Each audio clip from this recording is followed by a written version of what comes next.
if this is like your last moment on earth, you should live each moment as if it was your last. You should live it from the deepest part of yourself. Hello, welcome to my YouTube channel. My name is Osama, and I want to talk about one of my favorite books ever. It's called The Untethered Soul.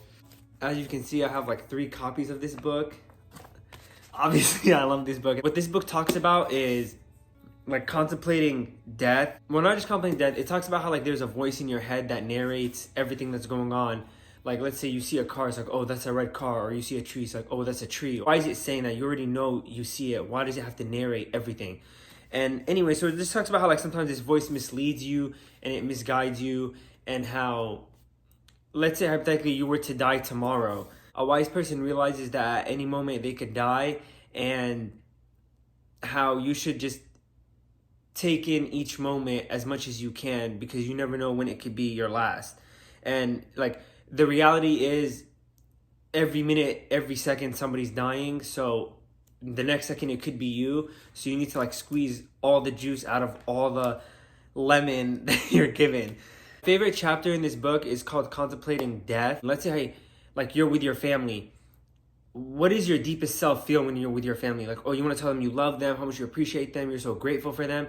But sometimes like the surface self will be like, oh, like my brother didn't wash the dishes, or my sister didn't clean the house, or my mom is so annoying for telling me to do this. So that's like the surface self. So what the Untethered Soul is talking about, like, you should operate from your deeper self, which is like, oh, my mom like, you know, carried me in her stomach for 9 months. My brother did help me pay that car note, or help me fix my flat tire that one time, or he did help me clean my room, or whatever. So it talks about how like operate from like your deepest self and not like your surface self. This chapter talks about how like there's gonna be like an angel that comes down when you're about to die, and it's gonna tell you, so it's time to go now. And you're gonna tell the angel, well, give me 1 more week, or give me 1 more day, or give me 1 more hour.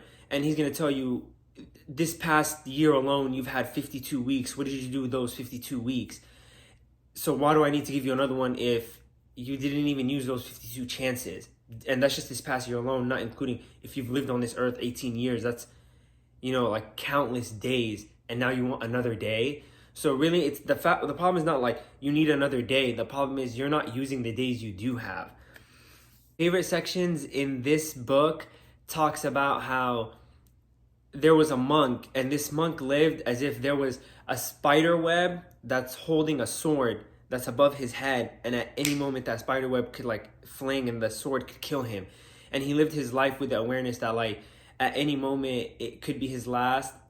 And so when he ate dinner, he would eat dinner as if it could be his last meal. If he's working out, he's like pumping up with like all his strengths, and like he's trying to use like every moment as if it was his last. And or even if he's laughing, which is something I do so much. Like when I laugh to my core. Like I'm so loud and borderline maybe obnoxious, but like I don't even care, because like I just want to laugh my best laugh. And like even if it's just something as small as that, you should just live it to the highest extent. So let's say hypothetically it was your last week. Like somebody did come and tell you today is your last day on earth, or this week is your last week on earth.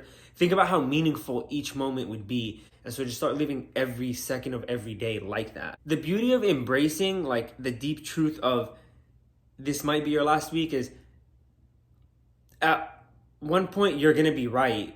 There's this famous saying by Steve Jobs that said, if you live every day as if it was your last day, at one point you're gonna be right. And you're not gonna regret living it as if it was your last day. You're gonna regret not living it as if it was your last day. Like you're never gonna regret telling your mom, oh, I loved you 1 more time. Or you're never gonna regret telling your brother, thank you for helping me out that one time. But you're always gonna regret not doing that. You do always have to remember that there is somebody in a hospital bed praying to God he had your hands, or he had your eyes, or he had your smile to be in your position right now. Like either they're handicapped, they lost an eye, they lost an ear, part of their brain is not working, they have cancer, and you don't, with a worser disability or in a worser position than you.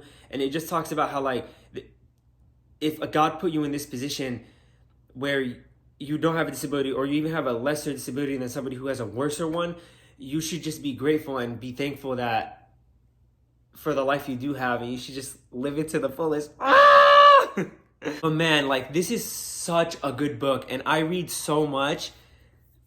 I've probably read over like 200 books, 1,100%. This is my favorite book of all time. Maybe in the future something will beat it, but for the past, I'd say like 4 years, I have been reading this book every day, nonstop. I love it so much. I don't know if you could tell from the energy of this video. Maybe it's not being conveyed through the camera as much as I wanted to, but yeah, like if you ever get a chance to read this book or pick it up, 100% buy it. Yo, thank you for your time. I really appreciate it. I'll have a link to my latest video. If you do like the channel, comment, like, subscribe. If you don't, all praise due to Allah.